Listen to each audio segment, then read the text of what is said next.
8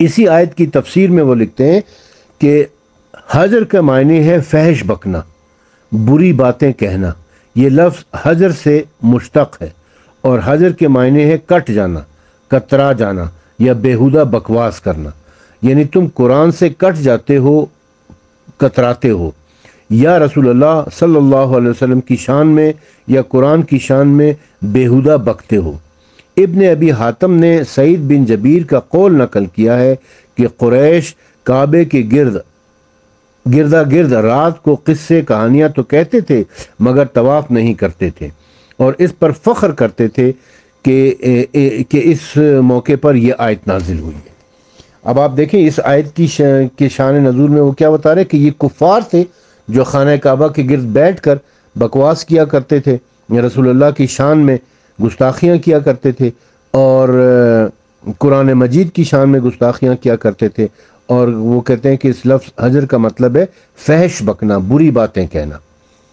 اور یہی لفظ جو ہے پھر وہ حضرت عمر نے رسول اکرم صلی اللہ علیہ وآلہ وسلم کے بارے میں استعمال کیا تھا۔ اب آ جاتے ہیں جی تفسیر قرطبی۔ تفسیر قرطبی جو کہ علامہ محمد ابو عبداللہ محمد بن احمد بن ابو بکر قرطبی کی لکھی ہوئی ہے، اس کے جلد نمبر 6 صفحہ نمبر 455 پر لکھتے ہیں کہ تاہجرون، تاہ کے ضمہ کے ساتھ میم کے کسرہ کے ساتھ احجرہ سے مشتق ہے جب کوئی فحش کلام کرے، اور تا کے نصب کے ساتھ اور جیم کے ضمہ کے ساتھ حجر المریض سے مشتق ہے جس کے معنی ہے مریض نے ہذیان بکا۔ اس کا معنی ہے وہ نبی کریم صلی اللہ علیہ وآلہ وسلم اور قرآن کے بارے میں بری بات کرتے تھے۔ یہ حضرت ابن عباس وغیرہ سے مروی ہے۔ مزید لکھتے ہیں کہ سعید بن جبیر نے حضرت ابن عباس سے روایت فرمایا ہے کہ جب یہ آیت نازل ہوئی، یعنی یہ سورہ مومنون کی آیت نمبر 67، تو قصہ خوانی مکروہ ہو گئی، یعنی اللہ تعالیٰ نے اس قوم کی مذمت فرمائی ہے جو اطاعت الہی کے علاوہ باتیں کرتے ہیں، خواہ وہ ہذیان میں ہو یا کوئی اور مشورے میں ہو۔ آمش فرماتے تھے کہ جب میں شیخ کو دیکھتا ہوں جبکہ اس نے حدیث نہیں لکھی ہوتی تو میں اسے تھپڑ مارتا ہوں، بلکہ وہ شیوخ القمر سے ہے، یعنی جو چاندنی راتوں میں جمع ہوتے ہیں، خلفاء اور عمرہ کے زمانے کو بیان کرتے ہیں، ان میں کوئی نماز کے لیے اچھی طرح وضو نہیں کرتا ہے۔ خیر یہ دوسرا مسئلہ انہوں نے بیان کر دیا، لیکن بہرحال یہاں پر بھی انہوں نے یہی کہا ہے کہ تاہجرون جو ہے اس کا مطلب کیا ہے کہ یہ بکواس کرنا، فحش گفتگو کرنا، اوٹ پٹانگ باتیں کرنا، اور یہ کہا جاتا ہے حجر المریض کے بارے میں کہا جاتا ہے کہ وہ ہذیان بک رہا ہے، یعنی بیماری کی شدت کی وجہ سے وہ اوٹ پٹانگ باتیں کر رہا ہے۔ اب ہم آ جاتے ہیں اہل سنت کی سب سے مستند تفسیر جو کہ جلال الدین عبد الرحمن بن ابو بکر السیوطی کی لکھی ہوئی ہے، یعنی تفسیر در منصور۔ اس کی جلد نمبر 5 کے صفحہ نمبر 43 پر لکھتے ہیں کہ تاہجرون کا یہ مفہوم نقل ہے کہ تم بیت اللہ شریف کے گرد بیٹھ کر قصہ گویا کرتے اور یاوہ گوائی کرتے تھے۔ تاہجرون یعنی تم اللہ کے حرم میں اور بیت اللہ شریف کے نزدیک شرک کرتے ہو اور بہتان لگاتے ہو۔ حضرت حسن بصری اس کی یہ تعبیر کرتے تھے کہ تم اللہ تعالیٰ کی کتاب اور اللہ کے نبی کا مذاق اڑاتے ہو۔ مزید لکھتے ہیں کہ حضرت ابن عباس سے عرض کیا کہ مجھے اللہ تعالیٰ کے فرمان تاہجرون کے معنی بتائیے، فرمایا وہ لہو و لہب اور باطل باتیں کرتے تھے۔ پوچھا کیا عرب اسے جانتے تھے؟ فرمایا ہاں، یعنی لہو و لہب کی باتیں کرنا، باطل باتیں کرنا، یہ اس قسم کی جو گفتگو ہے جو بکواس کے زمرے میں، ہم اردو زبان میں اگر کہیں تو یہ بکواس کر رہے ہیں۔ لفظ بکواس جو ہے نا وہ اس کی صحیح ترجمانی کرتا ہے۔ یہ لفظ قرآن مجید نے استعمال کیا ہے حجر کے حوالے سے، یعنی تاہجرون کے حوالے سے، کہ یہ کفار جو ہے وہ رسول اکرم صلی اللہ علیہ وآلہ وسلم کے بارے میں اور قرآن کے بارے میں کہا کرتے تھے۔ یہی لفظ حضرت عمر نے استعمال کیا ہے رسول اکرم صلی اللہ علیہ وآلہ وسلم کے بارے میں، جو صحیح بخاری ثابت ہے۔ میں صحیح بخاری کے صفحات کی پکچر بنا کر آپ کو پیش کر رہا ہوں، اور جتنی تفاسیر میں نے ابھی ذکر کی ہیں ان سب کی بھی پکچر بنا کے پیش کر رہا ہوں۔ یہ 8 تفاسیر سے میں نے آپ کی خدمت میں بیان کر دیا۔